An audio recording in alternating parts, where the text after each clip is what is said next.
everybody. Welcome back to another Girlfriends Chit Chat. Now, you know, y'all, what do I like to do? I like to chat it up with my girlfriends, of course. So tonight is going to be an amazing topic of discussion tonight with my girlfriends, because we always love to chat it up about multiple conversations, because we don't always have a guest on our show. But of course, we're going to be on the platform tonight having some real in-depth conversation. So, with no further ado, let me introduce myself to you. My name is Amira Bay, and I am the host of the Girlfriends Chit Chat Show. On this platform, we talk about everything business, life, and trust me, everything in between. So, with no further ado, let's get this show started tonight. Let me go bring you my girlfriend tonight, Miss Shauna Price, the connection guru. Because, of course, she loves to do what? She loves to network and connect. Come on in the room, girl. Let's talk tonight. Hey now. How y'all doing? Y'all never see me with glasses on. I had Look, a little bit. girl, you got your bifocals on night, girl. I got mine on too, girl. You know we don't like to wear them, girl, but it's Look, deep. I see just fine, but sometimes I have like the doctor said I have astigmatism. Right. So I thought, wow, the computer screen it get dangerous. Girl, I'm gonna tell you, Let's every just tell time the I truth. use my glasses, I can't read, girl. I gotta hold stuff out. I gotta see. I can't see. My eyebrows not done. That's the truth of the matter. My eyebrows not done. I don't have no makeup on. But I'm your skin here. popping, girl. Your skin looking like, look, you glowing. You glowing, Urban girl. skincare. I absolutely like it too. Urban skincare. But it looks good. But girl, let me tell you something. I was talking to going up the road in the morning, taking the kids to school. And I was listening to the radio. I don't care if it was, I don't remember if it was Steve Harvey or Ricky Smiley, but they were talking about this child in North Carolina, y'all. We about to dive deep. At this school, they were having a, how can I say it? They were literally having a slave trade process. Now, y'all got to understand what I mean. I mean, if y'all hadn't heard about it, it's been all over the radio and news. It was a couple's child at school. He look, he's about in the ninth grade, eighth grade. It doesn't say specified time of day at the school when it occurred, but they said that their son experienced a slave auction, y'all. They said that his classmates, they started off with auctioning him and his friends off for $350. And what got me is that another student was the slave master because he knew how to handle them. And I said to myself, how do you stand out on a school ground and you having a slave auction in front of teachers? And they observed this going on, but no one intervened. And I found that very odd that, and I had this conversation with my husband and my daughter. I said, wouldn't you find it odd? Because our daughter is 12. Wouldn't you find it odd that your friend will auction you off, pretending it's a slave auction, and you got sold for $350? And it was okay. My husband's rebuttal is he was confused at the fact that his son, which is in the ninth grade, so you typically about 13, 14 years old, how did you feel that that was okay for your so-called friends to auction you off as if you were a slave? What do you think, Shauna? So, um,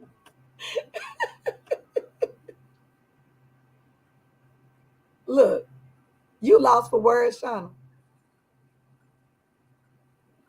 I'm still just trying to figure out why the staff thought this was okay. I Why mean, the they were pregnant because faculty they thought said that that. this was okay. Why? And just so y'all know, this was in Chatham County Schools. Yes, This is like in near Raleigh, yes. near the Raleigh area. It's a school. It's called, let's see, J.S. Water School in Goldston, and that's near Raleigh. So that's Chatham Mm-hmm. County Schools. And But you missed the point. And one thing I didn't mention is the students began harmonizing the the N N word. word. Oh I'm yeah, confused I didn't. again. I was getting ready. So I'm like, still confused. I guess for the life of me, it is. It's not like just demeaning, but it's like who in the, what in the fat baby's monkey happened at this school where in their minds they felt like this was okay. Like teachers was okay Yes, with, they were okay with kids saying, listen, this is all kinds of hate speech at its finest. yes, it is. And nobody's doing anything about it. Nope. Hold on. Just saying that. I mean, a lot of times, and this is how we So look get at it. My this. husband, but see, me and The my husband looked at it from a student is different black. standpoint. Wait a minute, but my husband and I looked at it from a different standpoint. Is what would allow our son to want to participate I in the agree with you auction? 100%. Remember, we was talking about this, We and I were said, talking why about would you even want to what. be a part of that? Why would you even? I asked my 12-year-old daughter. I gave her an example. She had just did a paper on slavery just a week ago, and I said, "What if your friends decide to stand up and say, oh, Caleb, we're gonna have a slave trade, and we're gonna auction you off for $350. All right, we got a slave trade going. We're gonna auction Kayla off. We're gonna start a bidding at $100." And I said, Kayla, how do you feel about that? And she was like, no, we're not doing that. We not doing that. Because what friend, how is that classified as a friend that would actually want to mimic that? Plus to harmonize the N-word as if we at church. Harmonize. Like that's what it said. They harmonize. Yes, harmonize. Um, this is a school that has a 68% white population of students. Yes. There are only 195 students. I mean, and we can really do the math and break down how many students are white, how many students are black, but clearly there's only another 40 what or 32% of students that are black, right? Right. And the superintendent though, he's black. Yes. And he apologized, but when you read the article, it tells you that the children only got like 1 day suspension from school. Um, like you know what, Amira, like real talk, I don't know how much words I have for this tonight because it's disturbing to say the least. Like it's disturbing. The young man is biracial, Yes. which is if you look at his picture, you can tell that he's green. If you look at the picture of him in his face, he looked green. He looked like he's very naive and that kind of thing. I think sometimes biracial kids have it the worst because they're caught in the middle, so to speak. Yeah, they don't resonate with either being black or being white. And it's But like kind of but like a in toss up. but in Like the a toss public, up. they're black. Yes. But at their school, it's depending on, the majority nationality of the school. The school is all black, then they're gonna see him as biracial. But it's kind of hard to say because some biracial individuals can't figure out what race do I side with. Some I people don't think they should have to. they shouldn't. I don't think it's sad that our society is like this, but clearly we're living in a fallen world. But Yes, it's sad that our society is like this, where kids have to begin to choose. Um, kids have to begin to choose. Uh, what side do I pick when I'm about? Like I could imagine the conversations at home are more interesting than the conversations at home that we have with our full black kids. yes, I could imagine they are because I could imagine that it's tough. My nieces and my nephews are biracial, and I can remember how my nephew he experienced a lot of racism. They lived in the Lincolnton area, and my nephew he experienced a lot of racism in school. My niece she grew up in Charlotte, and she went to school at like South Meck. It's borderline. it Um, is. it's a mixed school altogether. So you have whites, you have blacks, you have other nationalities, you have biracial kids. So, but my nephew, it's a lot more, and I'm gonna use this term, and maybe it's not the right term to use. So I'm gonna say country-ish, and that's not the term I wanted to use, but he did. He as a biracial kid, he experienced a lot of racism. Yes. He's And like that's what we deal with. That's what we now, deal with in but America more now than ever. I mean, it's just a prime example when we're talking about how our children are being raised. And it makes you wonder, even if I am biracial, I would hope my parents would sit me down and explain to me that the majority of the world are going to see you black. unless otherwise. Just like our conversation we had on our last show where we talked about how people view us, how we can pass for some black women can pass for white, you know, and Mhm. you wouldn't know the wiser, and there's some Caucasian women that want to be black. And it's so unusual how we live in this world of trying to figure out who do we side with. Is to give you another example, just this past week, Paris Jackson, Michael Jackson's daughter, did an interview where she views herself as an African American. She does not see her white side. She doesn't see it. She sides with that part of who she is. And most of us say, well, why would you denounce the other side of you? You know your mom is white, but why would you denounce that? Why would you let that go? I embrace both sides of my parents. If my mom is white, I love her. I love her nationality as much as I love my African American father. And it's amazing how we can't merge the two. We have to choose. Why do we have to choose? You know what? I don't know if it's a have to choose or if it's a what I've experienced as a child from a biracial family, why I choose one side more than the other, right? Right, I think that a lot of times it becomes that. It becomes um it's the dynamics, right? It's the dynamics of their right. situation. It's what's happening at home that lends them to say, "Oh, I like this side more than I like this side." What I love about my nephew is that he don't choose. Now We shouldn't have to. he love to go fishing. He love to go hunting. He love to, but he come over here and he spend time with us. He hangs out like he embraces both sides of his family. He has to because he has biracial kids. And so, in having biracial kids, he's got to be able to raise them in a way that lets them know that it's okay to be friends with black children, be friends with white children, be friends with Asian children, be friends with Spanish children. It's okay. But Right, he has to be able he had to be able to some things that they go through, they have to go through for their own. Because a lot of times what you do see is that um um what I find in my and I can use my family for instance because um my my nephews and my niece are all biracial. My youngest brother's son, he is black and Puerto Rican, more black than Puerto Rican, because his grandmother's Puerto Rican, but right. his grandfather is black and his mom is black, right? And Puerto Rican, but my brother is he was all black, right? So his nationality, I'm saying when I'm saying all black guys. And so, but he has Puerto Rican blood, right? So he's got Puerto Rican blood in him. And then of course my niece and my nephew, they are biracial, black and white.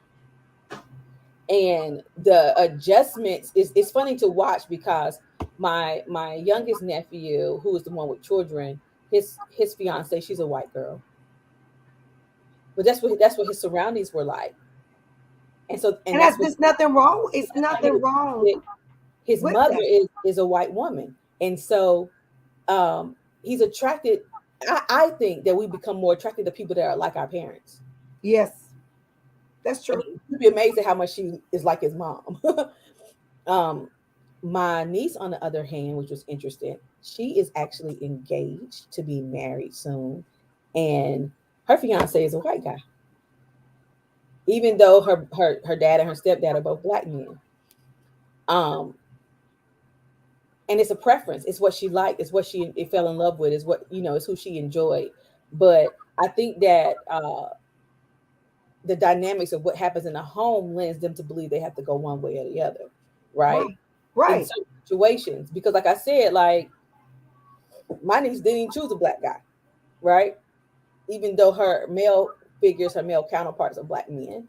I mean, she has some white men too, because like her uncles and stuff are white guys. They're Italian, but but her preference was, this is who makes me happy.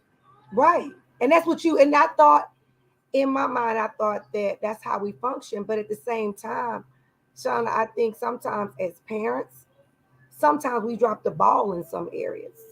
We don't educate our kids enough. Even with me growing up, My mom didn't fully educate me on things that would prepare me for the world outside, what is to come, Oh, absolutely not. what we have to deal with on a day to day. Even women, did that make a difference? Doesn't make a difference at all. But it's the fact that our parents, and I even told my husband, I said, that's why we have to educate our children. The things they see, the things they hear, we have to educate them. Otherwise, I told my oldest, if you don't believe in something, you'll fall for anything. And it's the truth. You have to believe in who you are as a person. You have to believe that I can love all the nationalities inside of me, no matter, because you get that DNA thing where they tell you all your nationalities. Then that means you can have, 5 or 10 nationalities with you, but you have to love all of them. And I think, and I wonder if his parents educated him on what slavery really was.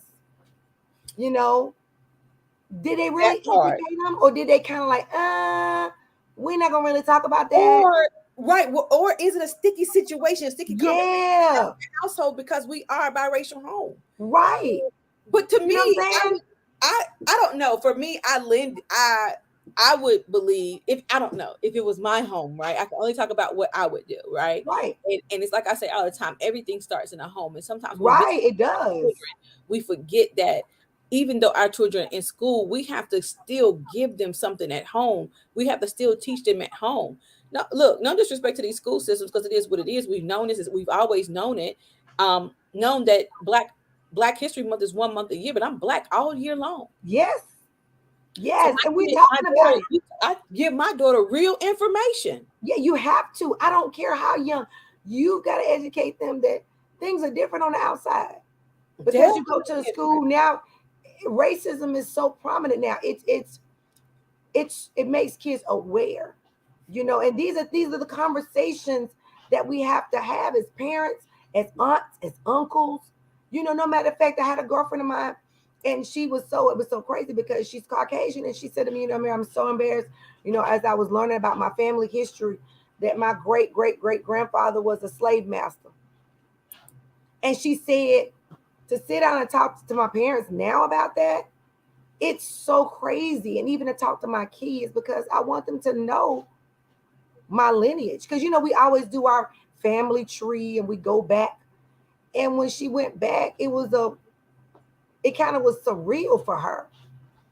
And she said it's just amazing how our family's lineage reflects our mindset now, where we came from. And those are things you have to talk about. I don't care if I am come from a biracial home. I want my mom, who's Caucasian, or my father's Caucasian, to have that serious conversation with me. I think that's the best place for it to happen. Yeah. And I think it's the best place for it to happen. And when I say the best place, I'm not just talking about the home, but I'm talking about in a biracial home. Yes. A lot of times, like the conversations, um as a lot of deaths have taken place of Black men, Black women at Yes. the hands of the police or whatever the case may be, and we get to talking about this narrative and having that conversation and white privilege and blah blah blah, this, that, and the other.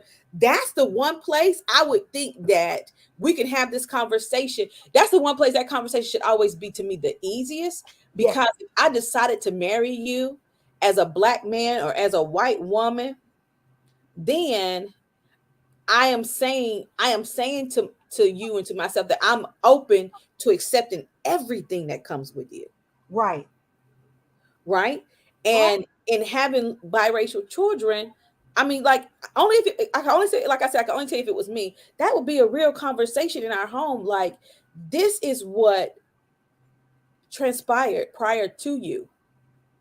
This is what happens now, right? And then not only that, but also letting them know, but this is how we are at our home. And you're gonna receive some hard times, That's right. but this is how you deal with that. Like, the conversation has to be had. Let's not get it twisted. The conversation has to be had in our homes, because my problem for this would be where that his Black father, where was the strength in the home that says we don't submit ourselves to, or we Right. don't we don't lend ourselves to X, Y, and Z. You're a man first. You're growing up, you're gonna be a man, and this is what that looks like, That's right? right.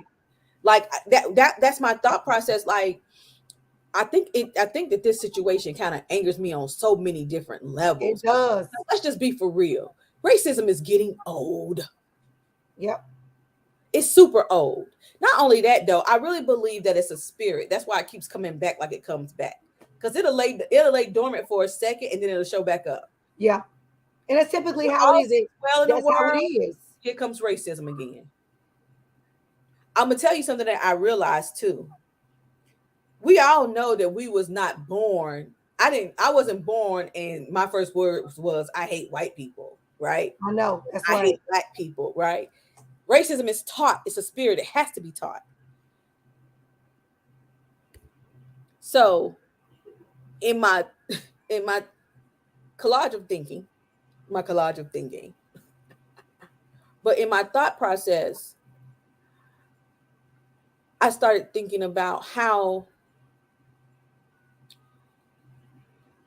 black and white people were really just on two opposite ends of a stick. Mhm. White people were taught to hate, we were taught to be hated. But nowhere in between the people say, well, dang, that don't make sense. Because here's the thing, I started disliking you for no reason Right. at all. No reason That's at right. all. So That's what right. sense did that make? That's how you know it's a spirit. Because to me, the only way a child knows what the N word is like you said, it's taught. Like you said, The to crazy be hated, to hate someone, it's taught. thing, it's Somehow, taught. some way in the home, you were taught that that was okay to do what you did, and it's condoned. And It's by condemned. receiving the boys only received a 1 day suspension. But my question is what is that going to remedy? What is that going to fix? Because now that young man has been scarred. Because in his mind, his parents probably said, "You didn't know better." Like, it's No, not because you didn't right. teach me better. He probably said, "Well, I thought it was a game," or he could have been like, "But until they said they start chanting the N word, it kind of threw me for a loop." Here's the thing, he might have known better and didn't care. That's true. Thought it was all fun and games. Oh, But this ain't he real. cared because he told his mama. Yeah. His mama was the uproar. Yes. His mama was the one, a white woman, who said, what in the world? What in the fat baby's bucky was they doing at the school? And I know she asked him, "Why did you participate Yes, in that?" braids.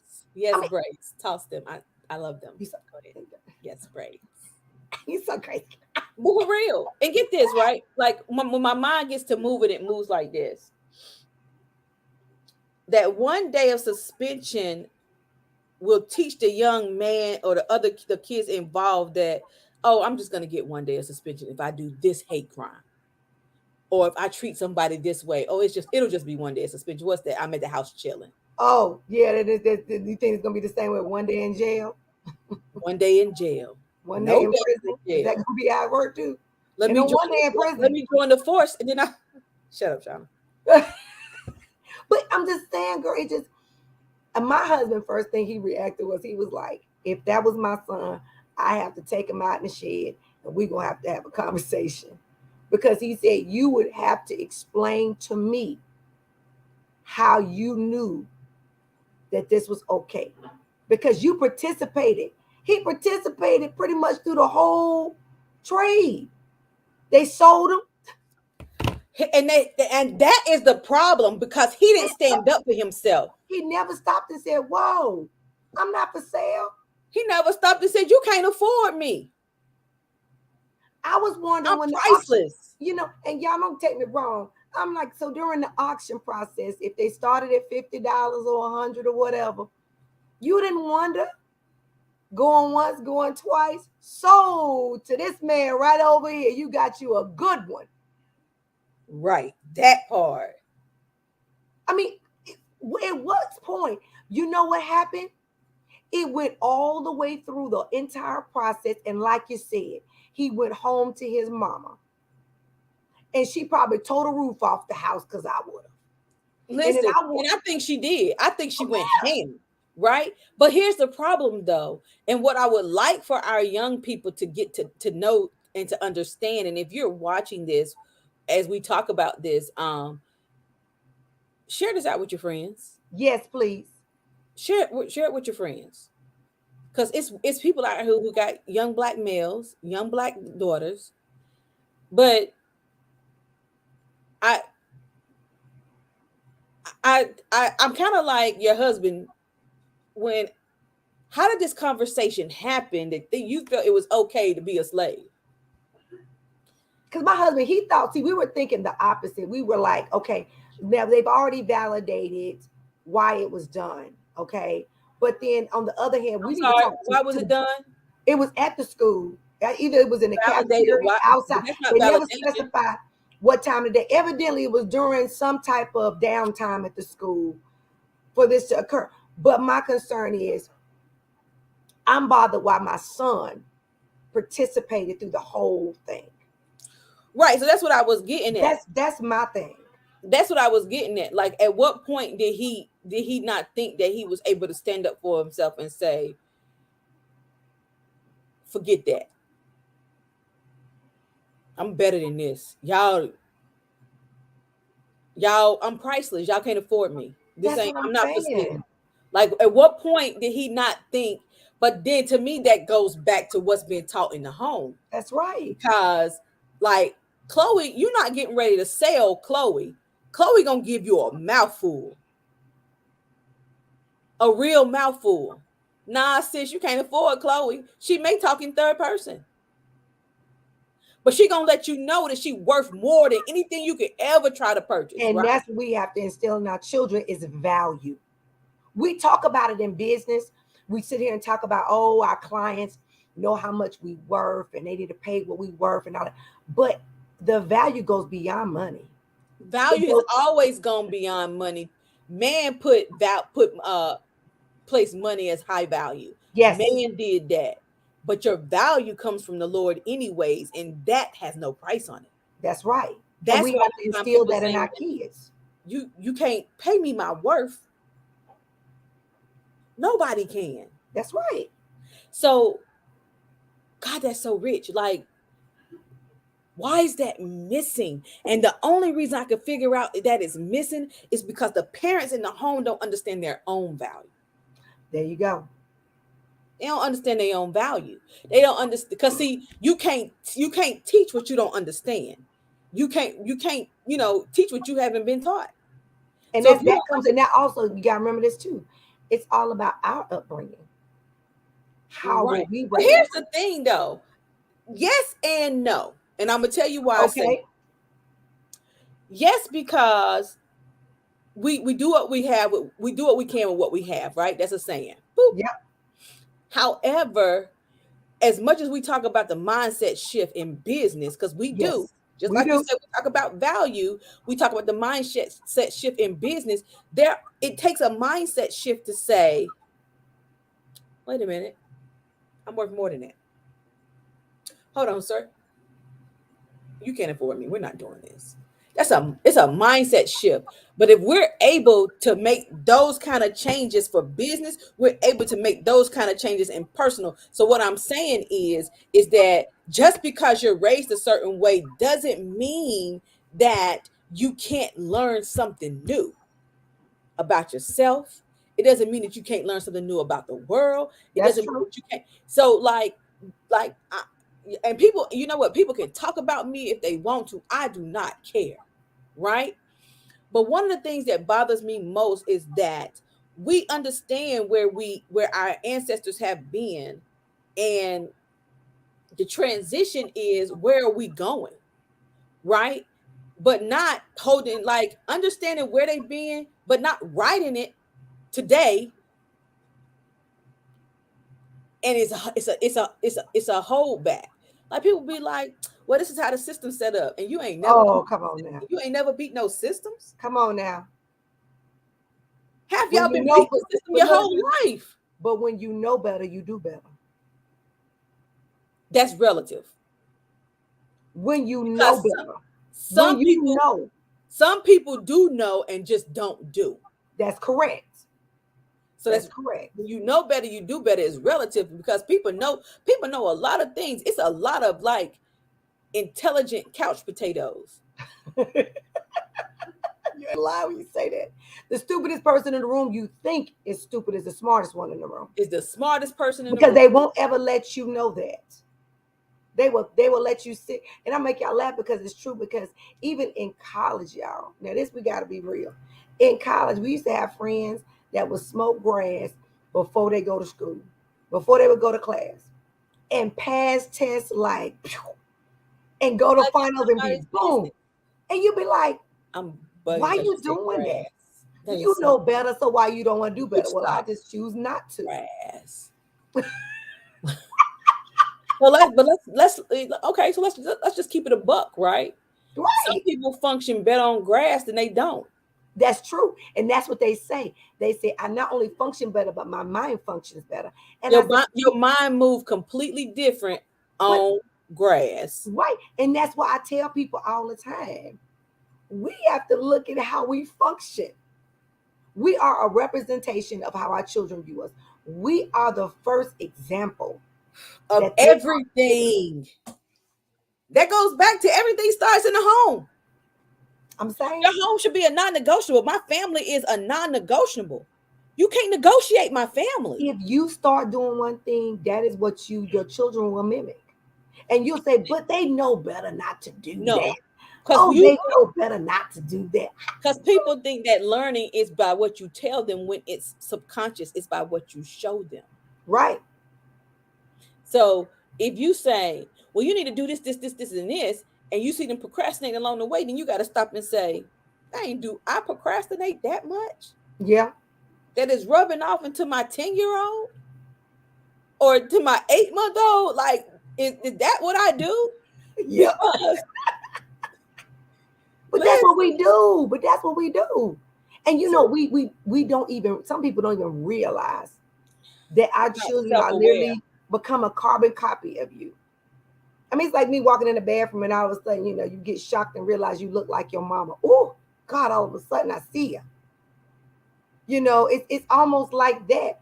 And we have to think about, we start to take on traits, we start taking on mannerisms, just like our parents. So it goes back to the school. When our children go out into the world, they go out into the job, they need to understand that these are things that they're going to run into and how you going to handle it.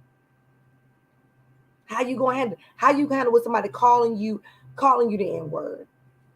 And even friends, people, even his friends, you look at people and say, oh, I can say it because you my friend, you understand. No, I don't understand.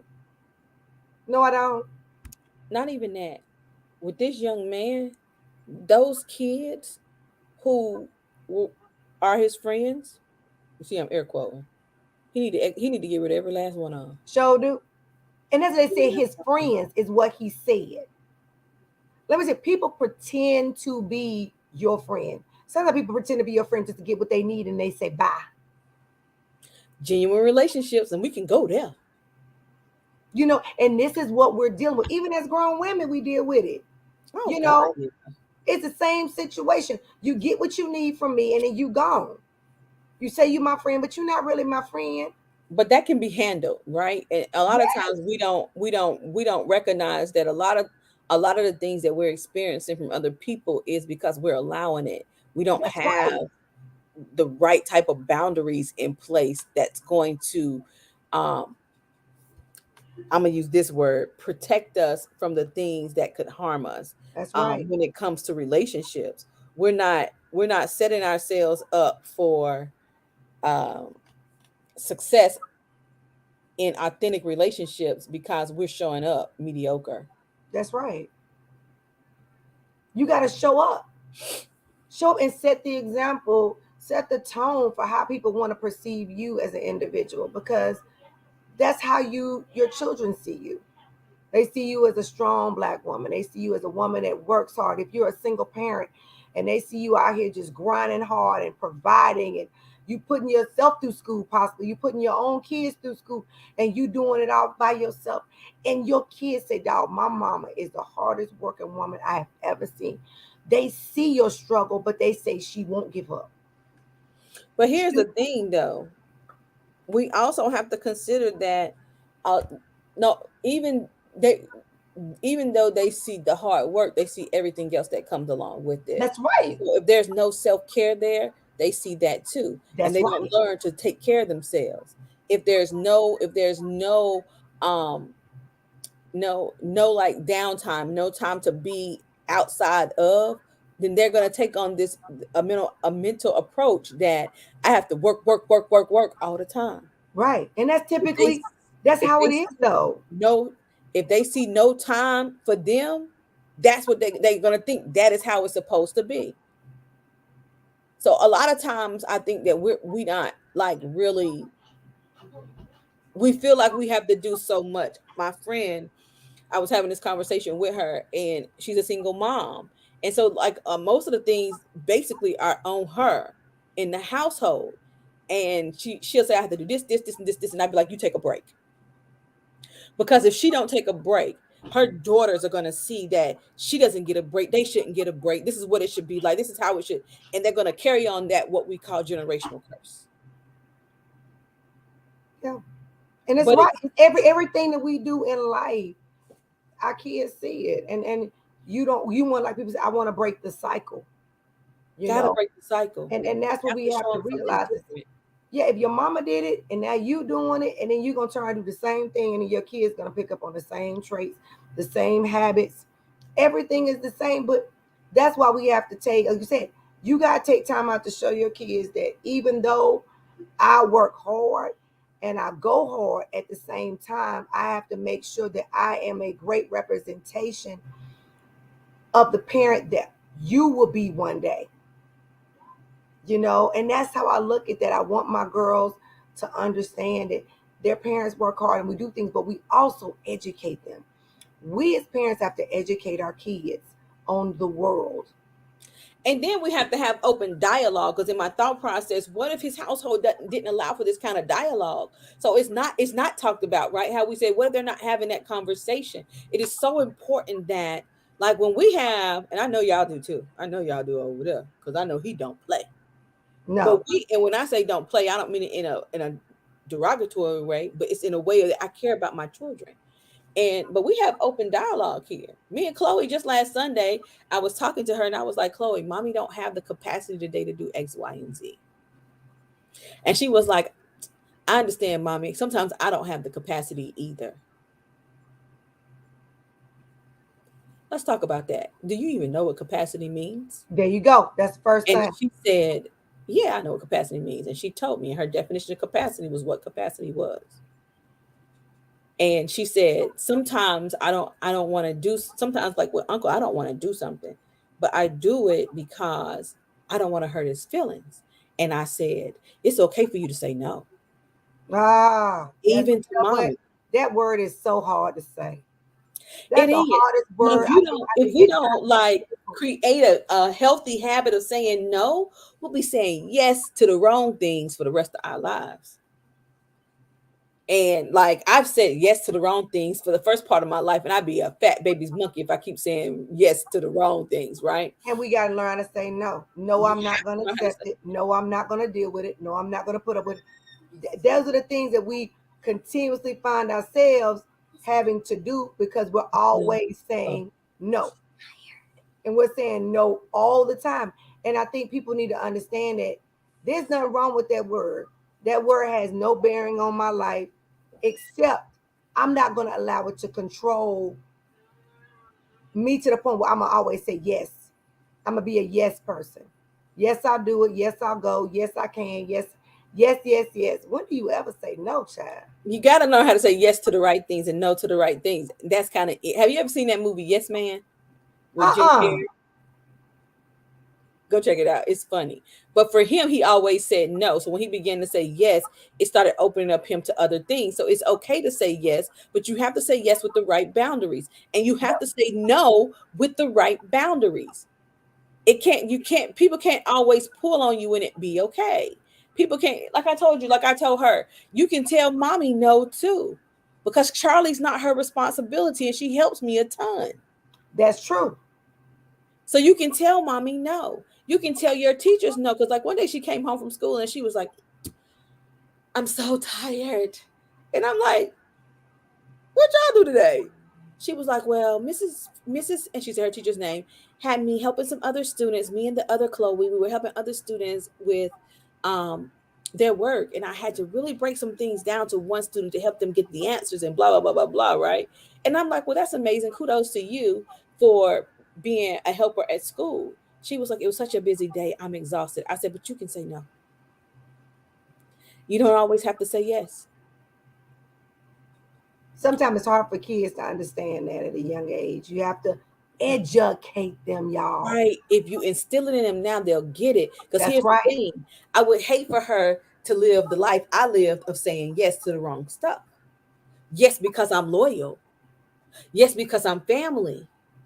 Yes, because if you my homie and I rock with you, I rock with you. And some people I was rocking with, I need to slow the rocking chair down That's right. and say no.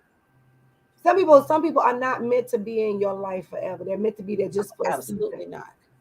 I want y'all to get this. If y'all don't get nothing else, some people are only meant to be in your life for a season, and then they Just like go. that little boy friends. Them ain't his those are not his real friends. No, Because it's like a my lie, but it's homegirls would have right. been You like, know what? what in the world? In that, but think about in that season, in that moment, in that time, you learned something. There was a takeaway from that season. Those people that you disconnected from, there was something they brought into your life, and then they left, and you learn from it. And that is life. That's right. That's life. But we have to learn when to say yes, when to say no, and when to know things that don't seem right. You need to question. If it don't feel right Question for it. some reason, Right. question it. Don't feel bad to never feel like, oh well, I can't ask that because they may say something, or I may lose them as a friend if I don't participate in the activity. Because maybe that's how he felt. Maybe he felt like if I don't participate in Maybe the the pressure activity, was real. Maybe he's being bullied at school and the bullies were the ones doing the X, Y, and Z. Who knows? right? But But you'll at never some point in know. time, you have to stand up for you. But at the same time, we have to be able to, like I said, connect with individuals who we align up with. If you don't align Absolutely, yourself with the Amira. right individuals, that's when the networking, the building of relationships, the building of friendships come into play. But that's the thing about it. But let's go here, Shauna. Now we talking about networking and building relationships and you know friendships, and that's nurturing those things that we do. Because I wasn't nurturing my relationships, because of course you always good at networking, y'all. Shauna is known for the connection guru. She's good at networking. She's good at building relationships. That is her jam. That's what she does. And so when we have these type of dialogues and conversations, that is what she does. And so Shauna's got something going on. Y'all, we girlfriends. So we got to talk about, everything that our girlfriends is doing, because Shauna's doing amazing things in helping individuals network, connect, build those relationships. And she has something amazing that she's doing. Because I'm going to tell y'all something.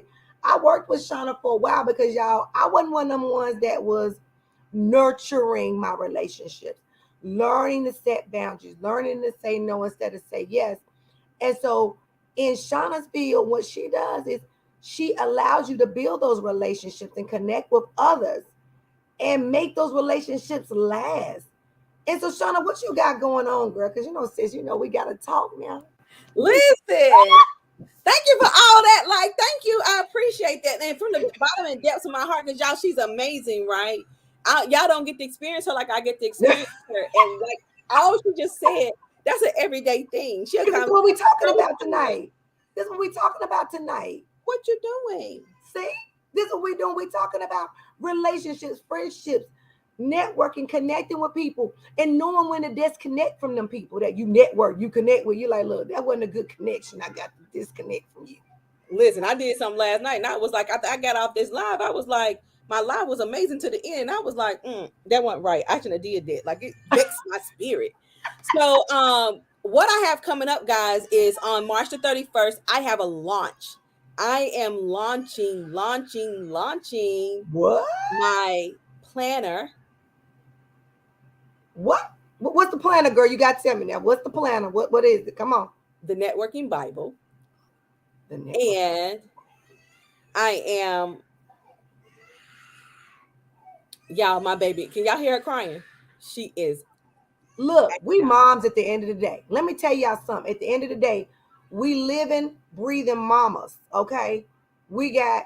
I got 3 kids. Shauna got 2. She got a little. It She got a feel little like bit. three. It feel like three. One of my babies is like 2 kids. But yes, I'm launching my planner, y'all. It's a networking planner. It's called the Networking Bible, along with my t-shirt lines called the Connection Collection. And I am she's gonna have to join us because it's not a good day. Say it's not a That's good all day. right. Look, you know what? You look. It's like that sometimes, y'all. That we have to do what we got to do. You know what I'm saying, y'all? Because sometimes we run into these situations as moms, and we gotta do what we gotta do. It don't work always out as we plan, y'all. Look at the sweetness, y'all. Because that's what girlfriends do. It's what You know, girlfriends y'all. We do. We got have to. to do Y'all nothing be to surprised at the things we do as parents. We got to do. We have to do, and it's business women. We have to do. We have to do. You know, and this is what we work with every single day. But Shauna, girl, you're launching on the 31st. The The Connection networking Bible. Collection is a as an apparel line of t-shirts that I have that have really nice quotes about connecting and networking that you guys must purchase because you guys are absolutely gonna love the spring collection. All right And now. yes, honey, the spring collection, as my t-shirt guy said, let's drop this. And I was like, let's do that.